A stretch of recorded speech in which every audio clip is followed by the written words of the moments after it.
नमस्कार दोस्तों, wealth sky के एक और नए इंटरेस्टिंग वीडियो में आप सभी लोगों का स्वागत है। मेरा नाम है सुधीर और बात करेंगे इस वीडियो में हम निफ्टी एंड बैंक निफ्टी के बारे में। दोनों के चार्ट को अंडरस्टैंड करेंगे, समझने की कोशिश करेंगे यहाँ पे कि कल से जो नया वीक स्टार्ट हो रहा है उसमें मार्केट कैसा बिहेव कर सकता है और हमारे मार्केट की क्या सिचुएशन है, इसको भी हम अंडरस्टैंड करने की कोशिश करेंगे। तो जल्दी से इस वीडियो को स्टार्ट करते हैं। सबसे पहले अगर हम ग्लोबल मार्केट देखें तो लास्ट ट्रेडिंग सेशन में ग्लोबल मार्केट में एक दोबारा से उछाल देखने को मिला है और डाउ जो करीब कह सकते हैं 350 पॉइंट के करीब चढ़ के बंद हुआ और नैस्डैक भी करीब 300 पॉइंट यहाँ पे चढ़ के बंद हुआ है। कह सकते हैं जो ट्रंप का जो इवेंट होने वाला है उससे पहले की ये बाइंग है, हो सकता है उसके बाद सेलिंग आपको देखने को मिल जाए। ये पॉइंट आपको ध्यान में रखना है, ठीक है। अपने मार्केट में चलते हैं तो लास्ट जो एनालिसिस करी थी हमने थर्सडे के दिन पे, वहाँ पे मैंने आपको एक पॉइंट बताया था कि निफ्टी और बैंक निफ्टी ने मल्टीपल गैप्स बनाए हुए हैं और उन गैप्स को ये फिल करने नीचे जा सकता है। तो वैसा ही यहाँ पे एग्जैक्टली हुआ। मार्केट गैप डाउन खुला, गैप डाउन खुलने के साथ इसने पहला गैप फिल किया। पहला गैप फिल करने के बाद ये अपने दूसरे गैप की तरफ बढ़ने की कोशिश कर रहा था, बट कह सकते हैं कि एक ही दिन में मार्केट बैंक निफ्टी 1200-1300 पॉइंट तो नहीं गिर सकता। तो इसने इस वाले गैप के आसपास जाके यानी इस लेवल पे जाके इसने अपने आप को थोड़ा सा सपोर्ट लेने की कोशिश करी है, बट क्लोजिंग ऑलमोस्ट इसी के पास करी है, यानी 48,500 के आसपास ही क्लोजिंग दी है। अभी ये जो गैप है इसका जो लेवल है वो है 48,100। तो इसको भी चांसेस वेरी हाई कि ये फिल करने की कोशिश करेगा, उसके बाद ही ये रिबाउंड होगा, ये ध्यान में रखेगा, ठीक है। दूसरी चीज़ है निफ्टी के अंदर भी एक गैप था जिसने इसको फिल किया बिल्कुल परफेक्टली। यहाँ पे आप देख सकते हैं, यहाँ पे ये आपका ऑलमोस्ट खुला, खुलने के साथ गिरा, फिर पुल बैक आया, उसके बाद इसने एक ही बार में अपना पूरा ये जो गैप था इसको इसने एक ही बार में फिल कर दिया। उसके बाद ये ऊपर जाके दोबारा से क्लोज हो गया है। 23,200 की क्लोजिंग इम्पॉर्टेंट है क्योंकि मार्केट इसके ऊपर अपने आप को होल्ड करेगा, तो नीचे की तरफ जो लेवल्स हैं वो वीकनेस में कन्वर्ट नहीं होंगे, यानी वो उनके ब्रेकडाउन नहीं होंगे। और 23,200 इसीलिए इम्पॉर्टेंट है क्योंकि लास्ट टाइम निफ्टी यहीं कहीं से इन्हीं लेवलों से बाउंस करता आया है, ठीक है ना। आप देख रहे हो यही एक लेवल है जिसके नीचे इसने क्लोजिंग नहीं दी है, इसी लेवल से बाउंस कर रहा है, ठीक है। तो यहाँ पे देखा जाए ऑलमोस्ट 4 से 5 ट्रेडिंग सेशन एक पर्टिकुलर जोन के अंदर इससे निकाले हैं, या तो फिर अब इस जोन का ब्रेकडाउन होगा या फिर एक ब्रेकआउट होगा। तो ये अच्छी चीज़ है, जिधर जाएगा एक बड़ा मूवमेंट यहाँ पे हमें मिल जाएगा, ठीक है। दूसरी चीज़ है अगर आप देखोगे तो अब हम बजट से कुछ ज़्यादा दूर नहीं है, हमारे पास 8 से 9 ट्रेडिंग सेशन है यहाँ पे बजट के लिए, जो कि कह सकते हैं इम्पॉर्टेंट है, जिसमें 3-4 ट्रेडिंग सेशन ऐसे हो सकते हैं जो मार्केट में बड़ा मोमेंटम ला सकते हैं, either upside either down side. Upside के चांसेस ज़्यादा रहते हैं क्योंकि इवेंट से पहले बाइंग आती है, तो अपसाइड के चांसेस ज़्यादा रहते हैं, तो उस पर आपको थोड़ा सा फोकस करना चाहिए, ठीक है। इस पर्टिकुलर सीरीज़ के डाटा को अगर हम अंडरस्टैंड करने की कोशिश करें तो इसमें जो दिख रहा है वो हमें क्लियरली दिख रहा है कि जो 23,000 है वहाँ पे करीब करीब 34 लाख का ओपन इंटरेस्ट पुट साइड पे है और पुट साइड और कॉल साइड पे सिर्फ 7 लाख का है। इसका मतलब क्या है, 23,000 एक सपोर्ट का काम करेगा, ठीक है। वहीं अगर हम 23,200 की बात करें तो ऑलरेडी प्रीमियम काफ़ी ज़्यादा हाई दिख रहा है यहाँ पे, क्योंकि देख सकते हो आप 150 रुपये और 183, ऑलमोस्ट 230 का प्रीमियम यहाँ पे है। सॉरी 230 कह रहा हूँ, 330 का प्रीमियम है यहाँ पे, जो कि कह सकते हैं एक ऑप्शन सेलर के बिहाफ पे काफ़ी हद तक एक अच्छा प्रीमियम है, क्योंकि इससे सेफ्टी बनती है। सेफ्टी कहाँ तक बनती है, 22,900 तक बनती है और अराउंड 23,600 तक बनती है। इसका मतलब क्या है, रेंज बड़ी हो गई है, क्योंकि धीरे धीरे आईवीज बढ़ेंगी तो थोड़ा सा रेंज बड़ी होती हुई दिखाई देगी। तो स्मार्ट लोगों ने 23,200 का शॉर्ट स्ट्रेडल बेचा हुआ है। ऊपर रेजिस्टेंस के तौर पे इम्पॉर्टेंट लेवल जो है वो है 23,400, इसके ऊपर निकलेगा तो फिर इजीली 23,200 तक निफ्टी जा सकता है, ठीक है। अब यहाँ पे अगर हम चार्ट को थोड़ा सिंप्लीफाइड करने की कोशिश करें तो 15 मिनट टाइम फ्रेम पे हम आ गए। तो यहाँ पे एक चीज़ ध्यान में रखिएगा कि ये जो जोन है ना, ये पर्टिकुलर जोन एक सपोर्ट जोन है, हो सकता है कोई इंस्टेंट सेलिंग में ये ब्रेक हो जाए। ये जो जोन है ये थोड़ा सा एक सपोर्ट जोन है, ये हो सकता है कोई इंस्टेंट सेलिंग आए और ब्रेक हो जाए और फिर मार्केट रिकवर होकर ऊपर आ जाए, इस तरीके से ये ब्रेक हो सकता है। क्लोजिंग बेसिस पे ब्रेक होगा, इसके थोड़े से चांसेस फिलहाल कम दिख रहे हैं, ये ध्यान में रखिएगा, ठीक है।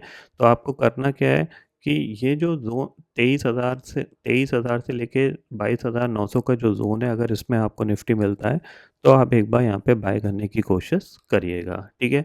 और 23,300 के ऊपर अगर निफ्टी निकलता है तो भी आपका बाय बनता है। ये वाला ज़ोन जो होगा वो थोड़ा सा वॉलेटिलिटी वाला ज़ोन होगा, इसमें थोड़ा सा आपको अपने आप को बचा के रखना है, क्योंकि इसमें क्या है, कहीं से भी सेलिंग आ जाएगी। जैसे यहाँ पे आप देख रहे हो, यहाँ पे ऊपर गया ऊपर गया ऊपर गया और इमीडिएटली यहाँ पे सेलिंग आई है।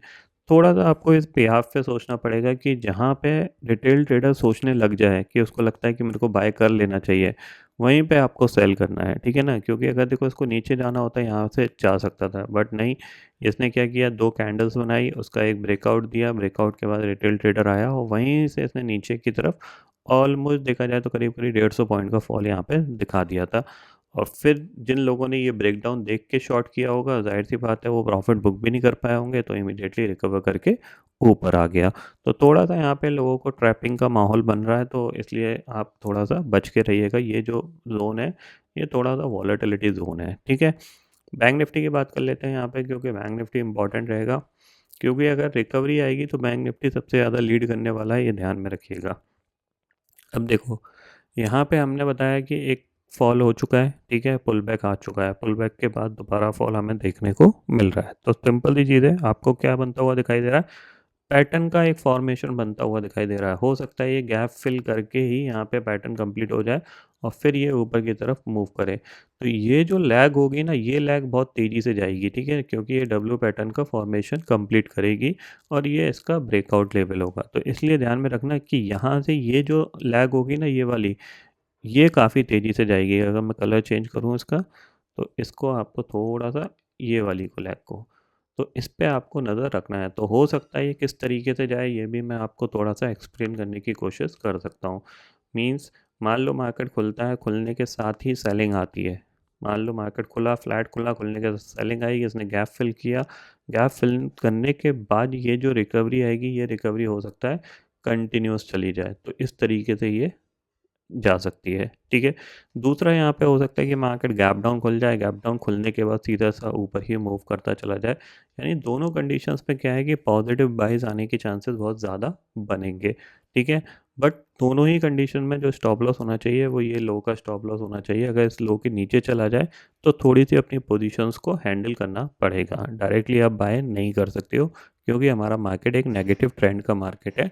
पुल बैक आएंगे, स्ट्रॉन्ग आएगा नहीं आएगा ये किसी को आइडेंटिफिकेशन नहीं है। बस अजम्पशन ऐसा लगाया जा रहा है कि अगर यहाँ पे ये बॉटम बन चुका है तो सिंपल सी चीज़ ये है कि यहाँ पे इस तरीके से मार्केट नीचे आया, फिर एक पुल बैक दिया है, अब ये दोबारा से रिट्रेस करने आया है। तो हो सकता है कि ये यहाँ पे सपोर्ट लेके, मतलब यहीं से ये घूम जाए, और ये भी हो सकता है कि नीचे जाके घूमे। बट मेरे को जो लग रहा है कि एटलीस्ट एक बार ये गैप को फिल कर दे, ये अराउंड 48,100 तक आ जाए, उसके बाद घूमेगा तो एक अच्छा टारगेट ऊपर मिल सकता है। कितना मिल सकता है, वो है हमारा 200 डे मूविंग एवरेज। और 200 डे मूविंग एवरेज की बात करें तो वो आता है 50,370 के करीब आपका बैंक निफ्टी है। और निफ्टी की बात करें तो निफ्टी आपका जो है वो है अराउंड 23,670 पे। तो ठीक ठाक सी जगह है, 500 पॉइंट निफ्टी के अंदर और 2,000 पॉइंट यहाँ पे बैंक निफ्टी के अंदर। और बजट से पहले इतना मूवमेंट आना चाहिए, क्योंकि फिर अगर बजट पे कुछ पॉजिटिव आएगा तो ये बहुत ज़्यादा मतलब वॉलेटिलिटी क्रिएट कर सकता है। तो मोस्ट प्रॉब्ली मुझे जो लगता है कि ट्रेडर कोशिश करेंगे यहाँ कहीं Nifty budget, bank Nifty budget के आसपास यहाँ कहीं ट्रेड करे, ताकि इनके पास नीचे भी जगह रहे और ऊपर भी जगह रहे मूवमेंट कराने की, क्योंकि तभी ज़्यादा बेनिफिट यहाँ पे मिलेगा। दूसरी चीज़ है, अगर आप बॉटम पे नियर टू बजट पे ट्रेड करोगे तो क्या है, ज़्यादातर लोग कॉल साइड पे ही फेवर करेंगे, क्योंकि मार्केट ऑलरेडी गिरा हुआ है। तो पुट साइड पे कुछ ज़्यादा फोकस रहेगा नहीं। तो वो उस पॉइंट ऑफ व्यू से भी देखा जाए तो जो आईवीज बढ़ेंगी उसका बेनिफिट कहीं ना कहीं आपको, जो सेलर्स को मिलना चाहिए, उतना एडवांटेज के साथ नहीं मिलेगा। इसीलिए मार्केट को यहाँ कहीं लाएंगे तो क्या है, दोनों साइड के जो बायर्स होंगे वो दोनों साइड अपने आप को, अपना लक आजमाएंगे, ये कह सकते हैं। तो वो दोनों साइड अपनी पोजीशंस को बनाएंगे, जिसके बेसिस पे क्या है कि थोड़ा सा ऑप्शन सेलर के हाथ में जगह होगी मूवमेंट कराने की, थोड़ा सा नीचे थोड़ा सा ऊपर और फिर कहीं सेंटर में क्लोज। ठीक है, तो फिलहाल इतनी समझ थी मेरे पास जो मैंने आपको बता दी है, और आपको यहाँ पे समझ में आ गया होगा कि मार्केट का बिहेवियर कैसा रह सकता है। थोड़ा सा आप अपना भी लॉजिक लगा लीजिएगा, क्योंकि मैं भगवान नहीं हूँ, मार्केट के बारे में जितना जानता हूँ उतना मैं आपको बता दे रहा हूँ, हो सकता है आपके काम आ जाए। ठीक है, तो आई होप दोस्तों ये पर्टिकुलर वीडियो आपको समझ में आ गया होगा। दोस्तों फिलहाल इस वीडियो में इतना ही है। आई होप ये वीडियो आपको पसंद आएगा। वीडियो पसंद आता है तो लाइक और शेयर ज़रूर करिएगा, और चैनल को जो सब्सक्राइब कर लीजिए, क्योंकि मैं सुधीर लेके आता रहूँगा हर दिन आपके लिए नए नए वीडियो। इसी के साथ शुक्रिया दोस्तों, जय हिंद।